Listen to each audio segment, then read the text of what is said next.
Thumbnail पढ़ के तो आपको समझ में आ ही गया होगा कि टॉपिक क्या है आज का, कि क्या सपोर्ट एंड रेजिस्टेंस सही में काम करते हैं या अब वो काम करना बंद कर चुके हैं। तो चलिए डिटेल में डिस्कशन करेंगे, काफ़ी कुछ रहेगा समझने को भी, और किस तरीके से काम करते हैं, किस तरीके से नहीं करते हैं, और क्या अब इनका रेलेवेंस बचा है कि नहीं बचा है, पूरा इन डेप्थ डिस्कशन करेंगे। सो दैट क्या हो, थोड़ा सा आपको क्लैरिटी मिल जाए कि 2025 में ट्रेडिंग कितना अलग है जो 2016-17 में और 2019-20 में आप लोग ट्रेडिंग करते थे, या 21-22 में आप लोग ट्रेडिंग करते थे, उससे 2025 में कितना डिफरेंस आ चुका है। प्लस ये चूंकि 2000 हाउ टू ट्रेड प्लेलिस्ट 2025 वाली जो वीडियो सीरीज है, ये काफी लंबी सीरीज है, 4 वीडियोस पब्लिश हो चुके हैं। ऑप्शन चेन वगैरह के ऊपर गया था, फिर 2 कैंडल स्टिक्स के ऊपर गए थे। अब धीरे धीरे हम इन डेप्थ घुसने की कोशिश कर रहे हैं। तो ये वीडियो आ रही है सपोर्ट रेजिस्टेंस पे, फिर नेक्स्ट पिवट पॉइंट, मतलब एक दूसरे से जो कोर रिलेटेड है सब आएगा। लेकिन कभी भी कोई चीज को स्किप करके मत सीखिएगा, क्योंकि एक करिकुलम में एक सीक्वेंस में अगर मैंने कुछ बनाया है तो सोच समझ के ही बनाया होगा। तो एक के बाद एक चीज सीखते जाएंगे तो ज्यादा बेटर वे में सीख पाएंगे, रेदर देन हैपन वे में अरे ये नहीं ये देख लेते हैं, ये नहीं ये देख लेते हैं। तो उससे क्या होगा, ठीक है आपका मर्जी, अगर आपको पूरा कॉन्फिडेंस है अपने नॉलेज पे तो कोई दिक्कत नहीं है। बट अगर जीरो से सीखना है तो बेसिक से सीखिए, धीरे धीरे अच्छा से सीख पाएंगे। चलिए आते हैं डिटेल में डिस्कशन पे, बट उसके पहले स्पेशल थैंक्स टू ग्रो। ये एक बहुत अच्छा ट्रेडिंग एंड इन्वेस्टिंग के लिए प्लेटफॉर्म है, और अगर आपको अपना इन्वेस्टिंग जर्नी और ट्रेडिंग जर्नी स्टार्ट करना है तो ग्रो एक अच्छा प्लेटफॉर्म हो सकता है। इनके फीचर्स, इनके टूल्स काफ़ी अच्छे हैं। प्लस इंडिया का one of the largest brokers ये है in any parameter, and in terms of number of client ये इंडिया का ऑलरेडी सबसे बड़ा ब्रोकर है। तो आप चाहें तो इसका अकाउंट देख सकते हैं, लिंक इसका डिस्क्रिप्शन में रहेगा। चलिए अब आते हैं इन डेप्थ में कि पहला बात की सपोर्ट एंड रेजिस्टेंस क्या आज के डेट में काम कर रहे हैं 2025 में। देखिए पहले क्या होता था, पहले क्या होता था कि ऑप्शंस उतना पॉपुलर प्रोडक्ट नहीं था। ट्रेडिंग होती थी फ्यूचर्स पे एंड उसके हिसाब से डिटरमाइन होता था। अब क्या हो गया है, ऑप्शंस बहुत पॉपुलर प्रोडक्ट हो गया है। तो ऑप्शंस जब पॉपुलर प्रोडक्ट हो गए हैं तो एक ही ऑप्शन पे, मान लो कॉल है या पुट है, जैसे अगर स्टॉक होता तो या तो बाई कर सकते हैं या सेल कर सकते हैं, दो ही चीज कर सकते थे। लेकिन ऑप्शंस में मार्केट ऊपर जाने के लिए भी आप मल्टीपल स्ट्रेटेजी लगा सकते हैं, मार्केट नीचे जाने के लिए भी मल्टीपल स्ट्रेटेजी लगा सकते हैं। तो हुआ क्या है गेम, कि जो सपोर्ट रेजिस्टेंस पहले काम करता था उस तरीके से आज के डेट पे काम नहीं कर रहा है। चीजें काफी हद तक बदल चुकी हैं। थोड़ा बहुत आप कह सकते हैं कि यस अभी भी रेलिवेंस बना हुआ है, और बना हुआ है। जैसे मान लो अगर हम देखते हैं कि एक मेजर नंबर सपोर्ट है तो वो है मोस्टली आगे मार्केट वहां से बाउंस करेगा, ठीक है। उसके बाद वहां से वो बाउंस करके ऊपर जा सकता है, वहां से नीचे आ सकता है, ये सब चीजें होंगी, ये कॉमन चीजें हैं। लेकिन पूरा कंटेक्स्ट में अगर देखेंगे तो इतना इजीली अब ये काम नहीं कर रहा है जैसे हम लोग पहले सोचते थे, उस तरीके से अब ये काम नहीं करता है। लेकिन नंबर्स निकालने बहुत जरूरी होते हैं जिससे आप डिटरमाइन कर पाए कि कहां पे क्या जनरेट होगा। क्योंकि देखिए मॉडर्न डे ट्रेडर्स में मार्क डॉगलस एक बहुत अच्छे नाम है जिन्होंने trading in a zone book लिखी है। उस बुक में उन्होंने एक चीज ये कहा है कि it is not necessary for you to predict what will be the direction of the market. Market bullish होगा या बियरिश होगा ये कहना जरूरी नहीं है, आपको पता होना जरूरी नहीं है। आपको ये पता होना जरूरी है कि किस लेवल पे मार्केट बुलिश हो सकता है, किस लेवल पे मार्केट नीचे बियरिश हो सकता है। आपको बहुत याद होगा, मैं जो पुराने व्यूअर्स होंगे याद होगा, मैं हमेशा कहता था एक लेवल के ऊपर पूरी दुनिया बुलिश, एक लेवल के ऊपर पूरी दुनिया, एक लेवल के नीचे पूरी दुनिया बियरिश। ये जो थॉट प्रोसेस था, ये थॉट प्रोसेस ही यही था कि हमें ये नहीं पता कि मार्केट ऊपर जाएगा या नीचे जाएगा। ये चीज मैं लास्ट 2-3 साल से सिखा ही रहा हूं और रेगुलरली सिखा रहा हूं। हमें ये नहीं पता कि मार्केट ऊपर जाएगा या नीचे जाएगा, हमें बस इतना पता है कि एक पर्टिकुलर पॉइंट पे मार्केट अगर पहुंचेगा तो यहाँ पे बहुत सारे बायर्स इंटरेस्टेड हो जाएंगे बाई करने में, और अगर एक पर्टिकुलर पॉइंट में मार्केट पहुंचेगा तो वहाँ बहुत सारे सेलर्स इंटरेस्टेड हो जाएंगे सेल करने के लिए। यही बस हमको फाइंड आउट करना होता है, जिससे हमें ये पता चल जाएगा कि किस तरीके से आगे का डायरेक्शन हो सकता है मार्केट का। नॉट नेसेसरली कि नहीं नहीं लग रहा है कि आज मार्केट बुलिश होगा, लग रहा है से मार्केट नहीं चलता है। एक गोल्डन फिलॉसफी याद रखिए मार्केट की, अगर पूरी दुनिया बुलिश है तो बुलिश ट्रेड में शायद पैसा ना बने, और अगर पूरी दुनिया बियरिश है तो शायद बियरिश ट्रेड में भी पैसा ना बने। और अगर पूरी दुनिया ये सोच रही है कि और कितना ऊपर जाएगा तो ये और ऊपर जाएगा, और अगर पूरी दुनिया ये सोच रही है कि और कितना गिरेगा तो ये और गिरेगा, ठीक है। तो ये कुछ कुछ गोल्डन थंब रूल्स ध्यान रखिएगा, जिससे थोड़ा सा आपका ट्रेडिंग इजी हो जाएगा। Now coming back to the question कि क्या सपोर्ट रेजिस्टेंस आज काम करते हैं, काम आज भी करते हैं, पहले ये क्लैरिटी रखिए। इनको असरटेन करने का तरीका थोड़ा सा चेंज हो गया है। आज बेसिक सपोर्ट एनालिसिस इस पर्टिकुलर वीडियो में सिखाऊंगा, फाइंड आउट करना। ऑप्शन डेटा को यूज करके भी किस तरीके से डिटरमाइन करेंगे ये भी समझाने की कोशिश करूंगा। उसके बाद जो नेक्स्ट वीडियो आएगी फिबोनाची की, पिवट पॉइंट्स की, इसमें ये देखेंगे कि कैसे ये इंडिकेटर्स आपके लिए सपोर्ट एंड रेजिस्टेंस का काम करते हैं। मैं इंडिकेटर का बहुत बड़ा फैन नहीं हूं, पहले क्लियर कर देता हूं, बट मुझे एक वीडियो सीरीज सिखानी है तो मैं सब चीजें सिखाऊंगा। आप कितना चीज इंप्लीमेंट करते हैं, कितना चीज अप्लाई करते हैं, वो आपके ऊपर है। लेवल्स फाइंड करने के लिए आपके ऊपर ये कॉन्फिडेंस होना चाहिए कि लेवल्स आप चार्ट देखें तो बोले हाँ ये सपोर्ट है, ये रेजिस्टेंस है, इसके लिए इंडिकेटर की जरूरत ना पड़े। बट हर इंसान उतना मैच्योर तो पहला दिन से नहीं होगा। बहुत लोग इनिशियल डेज में नॉर्मल ट्रेडर भी होंगे। उन नॉर्मल ट्रेडर्स के लिए कुछ कुछ रेफरेंस पॉइंट्स होते हैं जिनको वो यूज कर सकते हैं। ठीक है, वो चीजें हम बस नेक्स्ट चैप्टर्स में सीखेंगे। सब शूट चल रहा है, ये एक से बाद वो शूट करूंगा, उसके बाद वो शूट करूंगा, लाइन से 3-4 चीजें शूट करूंगा, सो दैट क्या हो, अभी जितने हॉलीडे सीजन आने वाला है हर हॉलीडेज पे एक एक वीडियोस आते ही जाएंगी। आप मस्त देखोगे, इंजॉय करोगे। मतलब लोग को लग रहा होगा 2025 आपने नाम रखा है, 2025 में कंप्लीट कर पाओगे वीडियो सीरीज, ऐसा है। अब फेस्टिव सीजन चालू हो रहा है, अब हॉलीडे सीजन चालू हो रहा है। एक एक वीक में 3-3, 4-4 लर्निंग वीडियोस भी शेड्यूल्ड है। मतलब मेरे जो कैलेंडर मैंने शेड्यूल करा है, एक एक वीक में 3-3, 4-4 लर्निंग वीडियोस भी आने वाली हैं। तो आएंगी, सीखने को पूरा मिलेगा, ताकि 2026 जब आप एंटर करें एक कॉन्फिडेंट ट्रेडर के तरह एंटर करें, प्लस एक इस तरह के ट्रेडर के तरह आप बनने की कोशिश करें जहां पे आपको एक हर तरह का इंप्रूवमेंट दिखने को मिले आपके ट्रेडिंग जर्नी में। ठीक है, तो चलिए आते हैं कि अपना क्या रहेगा डिस्कशन, डिटेल में समझते हैं। और आइए चलिए एक बार स्क्रीन पे चलते हैं।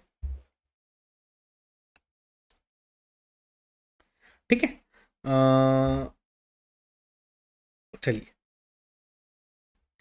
नाउ अब आप नोटिस करो एक चीज, यहां पे आपको ये जो दिख रहा है, मार्केट इधर आया, इसी पर्टिकुलर जोन से बाउंस करा। ठीक है, यहां पे एक मार्केट रुका था, वापस इसी जोन से मार्केट रुक गया। ठीक है, अब यहां से मार्केट टूटा था, यहां से मार्केट वापस रुक गया। तो ये क्या हैपोजिट वे में हो रहा है या अपने मन से हो रहा है? नहीं, ये ऐसा नहीं है। ठीक है, इसके पीछे लॉजिक है, इसके पीछे थॉट प्रोसेस है, एंड ये पूरा थॉट प्रोसेस जो है यही आपको समझना है। तो कुछ गोल्डन थंब रूल्स मैं बता देता हूँ। ठीक है, गोल्डन एकदम थंब रूल्स बता देता हूँ, उस हिसाब से आप अपना डिसाइड करिएगा ड्यूरिंग लाइव ट्रेडिंग। ठीक है, इंट्राडे ट्रेडिंग कर रहे हैं तो फर्स्ट 5 मिनट्स आप लगा के रखिएगा। ठीक है, एंड 5 मिनट टाइम फ्रेम पे फर्स्ट कैंडल जो बनेगी, ठीक है,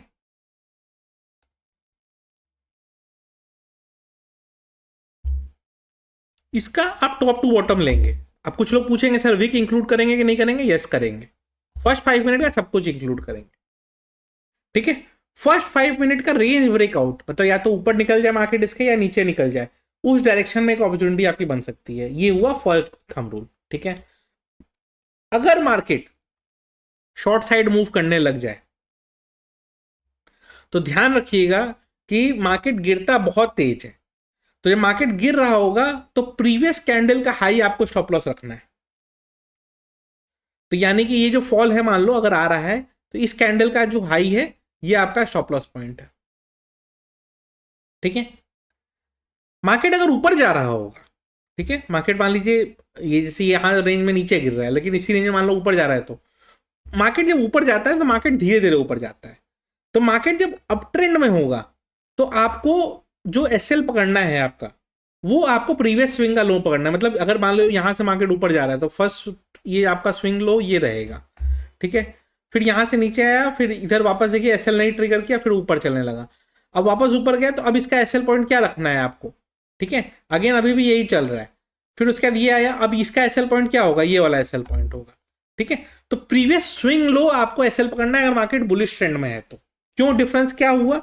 क्योंकि जब मार्केट गिरता है तो 2-4 कैंडल में कहानी खत्म कर देता है, वह जब मार्केट को बढ़ना होता है तो मार्केट धीरे धीरे जाता है, धीरे धीरे ऊपर जाता है। ठीक है, तो ये अगर आप थंब रूल ध्यान रखेंगे तो थोड़ा सा आपका ट्रेडिंग ईजी हो जाएगा। इस तरीके से आप इंट्राडे में मैनेज कर पाएंगे। Now how to find a daily support, daily resistance, इस सबको हम कैसे फाइंड करें? पहले तो इस सबको मैंने रिमूव कर दिया, ठीक है। अब आते हैं, आप 5 मिनट टाइम फ्रेम लगा के रखें, कोई दिक्कत नहीं। अब जैसे मान लो नेक्स्ट दिन का के लिए मेरे को प्रिपेयर करना है, तो मेरे को प्रीवियस डे का लो क्या दिख रहा है, प्रीवियस डे का लो मेरे को ये पॉइंट दिख रहा है, ठीक है। और प्रीवियस डे का हाई क्या दिख रहा है मेरे को, प्रीवियस डे का हाई ये वाला पॉइंट दिख रहा है, ठीक है।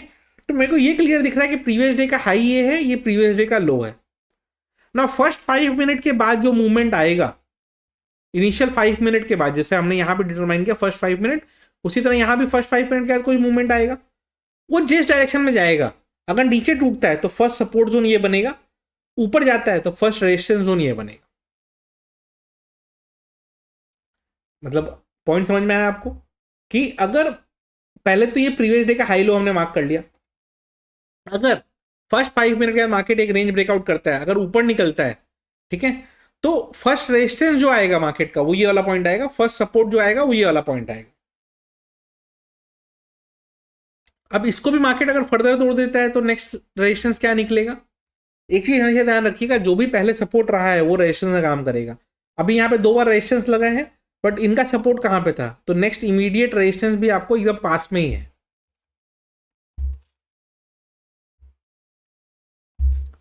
सपोर्ट कहां रहेगा, ठीक है, ये सपोर्ट टूटा तो नेक्स्ट जगह देखिए कहां पे क्लस्टर ऑफ कैंडल्स हैं, यानी कि बहुत सारे कैंडल्स एक संग हैं, वो कहां दिखेगा आपको, एक यहां पे दिख रहा है एकदम छोटा सा, और एक यहां पे आपको दिख रहा है। चूंकि ये बहुत क्लोज है तो ये आप एक मान सकते हैं, प्लस यहाँ राउंड नंबर सपोर्ट भी है, तो 24,600 एक राउंड नंबर सपोर्ट भी है। बट अगर ये राउंड नंबर 24,625 से 600 का जोन जो है ये टूट गया अगर, तो नेक्स्ट सपोर्ट जो आएगा वो सीधा ये वाला जोन पे आएगा, जो कि 550 वाला जोन है, क्योंकि यहाँ पे भी क्लस्टर ऑफ कैंडल्स है। तो जहां भी क्लस्टर ऑफ कैंडल्स होगा वैसे नेक्स्ट सपोर्ट आप मार्क करेंगे, ठीक है। अब उस सपोर्ट पे क्या होगा ये जजमेंट लेना होता है, क्योंकि सपोर्ट तो आपने मार्क कर लिया, रेजिस्टेंस तो आपने मार्क कर लिया, सपोर्ट पे क्या होगा, रेजिस्टेंस पे क्या होगा, ठीक है। ये ग्रो का टर्मिनल है, इसमें बहुत कुछ आपको बहुत सारी डिटेल्स मिलेंगे, आपको इसी में ऑप्शन चेन भी मिलेगा, क्योंकि आप मैक्सिमम ऑप्शन ट्रेडर्स हैं तो आप ऑप्शन चेन का उसी हिसाब से डिटरमाइन कर पाएंगे और संग संग देख भी पाएंगे। तो इसका लिंक मैं डिस्क्रिप्शन में चेक जरूर कर लीजिएगा। तो मान लीजिए अब मेरे को डिटरमाइन करना है कि यहाँ पे जजमेंट क्या लें, ठीक है।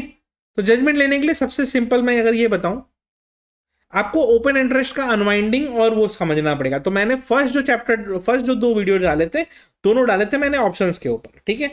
वो दोनों वीडियो को पहले देखिएगा, उससे ज़्यादा क्लैरिटी आपको मिलेगा। अब यहाँ पे आपको ऑप्शन प्रीमियम दिख रहा है, मान लो 94 पॉइंट प्रीमियम है 24,750 के कॉल ऑप्शन का, ठीक है। अब 94 पॉइंट में मान लो किसी ने सेल करके रखा है ऑप्शन को, तो कितना रुपए पे जाएगा तो वो एसएल लेगा, तो वो पर्सन एसएल कहाँ पे लेगा, वो पर्सन एसएल लेगा समवेयर अराउंड 110 115 इस रेंज में लेगा, 15 से 20 रुपए एसएल, इससे ज़्यादा एसएल कोई लेगा नहीं, ठीक है। अब ये 15 से 20 रुपए ऊपर जाने के लिए मार्केट कहाँ पे ऊपर जाना पड़ेगा, मार्केट को नॉर्मल डेज में 30 से 40 पॉइंट ऊपर जाना पड़ेगा। बट अभी सैटरडे संडे का भी इम्पैक्ट है इस ऑप्शन चेन में, क्योंकि ये मैं सैटरडे को रिकॉर्ड कर रहा हूँ, तो टेक्निकली इसको जाना भी पड़ेगा, तो इसके ऊपर जाना पड़ेगा 820 830 के ऊपर जाना पड़ेगा, क्योंकि इसमें सैटरडे संडे का डीके का इम्पैक्ट भी है। तो उसके ऊपर जब निकलेगा तो ही कोई बड़ा मूव पॉसिबल है, छोटा मूव फर्स्ट 5 मिनट कैंडल का तो वहां तक पॉसिबल है, बट बड़ा मूव कब पॉसिबल है, जब मार्केट आपको क्लियर कट निकाल देगा ये वाले जोन, ठीक है।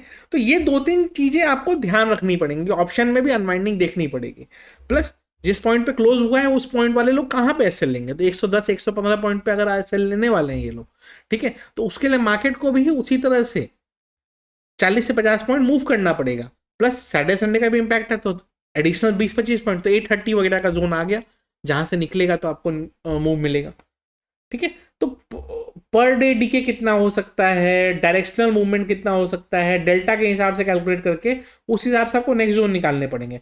अब मान लो यहाँ पे पहुंच गया, ये एक रेजिस्टेंस जोन है और प्रीमियम कंसिस्टेंटली 110 115 के ऊपर टिका हुआ है, इसका मतलब क्या है कि ये जोन के ऊपर मार्केट और निकल सकता है। बट मान लो 110 115 पॉइंट प्रीमियम पहुंच गया, लेकिन वो और प्रीमियम ऊपर नहीं जा पा रहा है, तो इसका मतलब क्या होगा, ये रेजिस्टेंस काम कर रहा है, मार्केट यहाँ से घूम सकता है। सिमिलरली सपोर्ट पे आते हैं, ठीक है। अब सपोर्ट पे क्या है, 75 पॉइंट प्रीमियम है, मान लो किसी ने सेल किया होगा 75 पॉइंट प्रीमियम पे, ठीक है। अब ये बेचारा एसएल कहाँ लेगा, 750 वाला 90 पॉइंट्स के आसपास लेगा, तो इसका मतलब क्या होगा, वो उसको क्या दिखेगा कि जैसे ही मार्केट 24,700 के नीचे टूटेगा, ये प्रीमियम 90 के आसपास क्रॉस कर जाएगा, तो ये एसएल ट्रिगर हो सकता है, ठीक है। जैसे ही वो 90 के ऊपर ट्रिगर होना चालू हुआ तो प्रीमियम मार्केट तोड़ेगा धीरे धीरे धीरे धीरे धीरे धीरे, एंड वो फिर सपोर्ट कहाँ खोजने आएगा, 625 के पास खोजने आएगा। तो यहां से एक स्मूथ मूवमेंट यहां तक तो है, बट इसके बाद का मूवमेंट ये डिटरमाइन कहां से होगा, वो इसके नीचे वाले ऑप्शन से होगा, फिर उसके नीचे वाले ऑप्शन से होगा कि उन सब के एसेट्स लग रहे हैं क्या। जैसे जैसे एसेट्स लगते जाएंगे वैसे वैसे तो हर प्रीमियम पे 20-25 पॉइंट प्रीमियम आप ऐड कर लीजिए, 20-25% प्रीमियम। उन 20-25% के बाद अगर वो प्रीमियम सस्टेन कर रहे हैं, यानी कि 75 का अगर हम 20% ले तो 90-95 पॉइंट्स होते हैं, तो 90 पॉइंट्स प्रीमियम के ऊपर अगर मार्केट टिकने लग जाए तो पॉसिबिलिटी है कि मार्केट यहाँ से ब्रेकडाउन दे सकता है। ये ब्रेकडाउन आएगा तो ये प्रीमियम इंक्रीज होकर 110-115 तक जा सकता है। सिमिलरली उसी समय 700 वालों का भी एसएल लग रहा होगा, 650 वालों का भी एसएल लग रहा होगा। तो जब तक एसएल ट्रिगर होंगे नेक्स्ट ऑप्शन चेन के, तब तक वो मूवमेंट होगा। एंड जैसा मैंने बताया कि डाउनफॉल में प्रीवियस कैंडल का हाई को एसएल पकड़िएगा, तो जब तक वो मूवमेंट मिलता है ट्रेल करिए। सिमिलरली अपसाइड में क्या ध्यान रखना है, मूवमेंट तो मिला बट प्रीमियम किस हिसाब से चल रहे हैं, कितने स्ट्राइक प्राइसेस का एसएल उड़ रहा है, उस हिसाब से ध्यान रखना होगा। ठीक है, अब ये तो हो गया नॉर्मल। अब कुछ लोग क्या होते हैं वीकली बेसिस पे ऑप्शन सेलिंग करते हैं, मंथली बेसिस पे ऑप्शन सेलिंग करते हैं। वो लेवल्स कैसे निकालेंगे, टाइम फ्रेम को बस बड़ा कर लीजिए, 1 आवर कैंडल कर लीजिए। 1 आवर कैंडल में आप बस ये देखिए कि प्रीवियस लास्ट 10 दिन का हाई या लो जोन क्या चल रहा है। तो लास्ट 10 दिन के अंदर हाई जोन क्या चल रहा है 25, 140, 150 के ऊपर का, एंड लो जोन क्या चल रहा है, लो जोन ये चल रहा है 24, 300, 30, 40 का चल रहा है। तो लास्ट 10 दिन के रेंज के बाहर का अगर आपका मंथली ऑप्शन सेलिंग है तो आप सेफ्टी नेट में हो, आपको टेंशन नहीं है।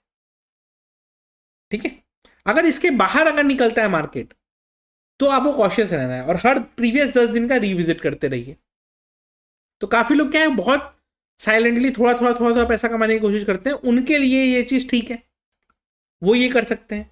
ठीक है, जब हम लोग फिबोनाची करेंगे तब हम लोग एग्जैक्टली सपोर्ट कैसे निकालते हैं ये ज्यादा बेटर सीखेंगे। अभी मैंने क्लस्टर ऑफ कैंडल्स के हिसाब से, चार्ट्स के हिसाब से बताया। उसके बाद पिवट पॉइंट देखेंगे जिसमें ऑटोमेटिकली जनरेट होता है, वो सब देखेंगे। बट ये ध्यान रखिए कि क्लस्टर ऑफ कैंडल्स ही सबसे इजी तरीका है आइडेंटिफाई करने का सपोर्ट एंड रेजिस्टेंस को। ठीक है, एंड जब हम लोग फेयर वैल्यू गैप और लिक्विडिटी और ये सब जब सीखेंगे तब आपको रियल गेम समझ में आएगा, क्योंकि उस समय चीजें जो चेंज हो चुकी हैं वो समझ में आएगा कि क्यों मार्केट यहां जाता है तो एक छोटा सा झटका ऊपर की तरफ मारता है, उसके बाद नीचे टूटता है, क्यों मार्केट इस तरह से बिहेव करता है। ये सब हम लोग वहां सीखेंगे, बट वो 4-5 चैप्टर्स के बाद आने वाला है। तो पहले धीरे धीरे इसको सीखिए, उसके बाद हम नेक्स्ट करेंगे। अगेन सारा चीज रिवाइज करिए एंड नेक्स्ट फिबोनाची का वीडियो बहुत जल्दी पब्लिश होगा। फिबोनाची एंड पिवट पॉइंट दोनों बैक टू बैक पब्लिश होने वाले हैं, तो अकॉर्डिंगली प्लान करिएगा। और उसके बाद फिर क्या है, उसके बाद जो वीडियो सीक्वेंस है वो होगा moving average, MACD, RSI, Bollinger bands, ये 4-5 इंडिकेटर्स हो जाएंगे। उसके बाद फिर हम आएंगे कैसे लॉन्ग टर्म ट्रेंड वो समझते हैं, कैसे ऑर्डर सिस्टम को समझते हैं, कैसे modern concept of fair value gap use होता है, फिर लिक्विडिटी वगैरह पाएंगे। तो लाइन से वीडियोस हैं, आपके ऊपर है आप कितना सीखना चाहते हो। मैं तो सब चीज सिखाने वाला हूं, ठीक। But again support and resistance कैसे निकालते हैं ये डिटेल में समझने के लिए मैं एक ही चीज रिक्वेस्ट करूंगा कि एक संग फिबोनाची और पिवट पॉइंट दोनों आ जाए, तीनों वीडियो को एक संग देखिएगा तो ज़्यादा बेटर समझ में आएगा। और अभी के लिए क्लस्टर ऑफ कैंडल्स का फोकस रखिए, क्लस्टर ऑफ कैंडल्स हमेशा काम आएंगे आपके, और यही सबसे ज़्यादा डिटरमाइन करेंगे आपको इंट्राडे करना है कि लॉन्ग टर्म करना है, सॉरी लंबा ड्यूरेशन करना है। और अगर आप इंट्राडे ट्रेडर हैं तो 5 मिनट बहुत इंपॉर्टेंट है, बट अगर आप पोजिशनल ट्रेडर है तो 1 आवर वगैरह टाइम फ्रेम पे देखिएगा तो ज़्यादा बेटर समझ में आएगा। वीडियो अच्छी लगी हो तो लाइक जरूर कर दीजिएगा, ग्रो का लिंक डिस्क्रिप्शन में होगा, चेक जरूर कर लीजिएगा।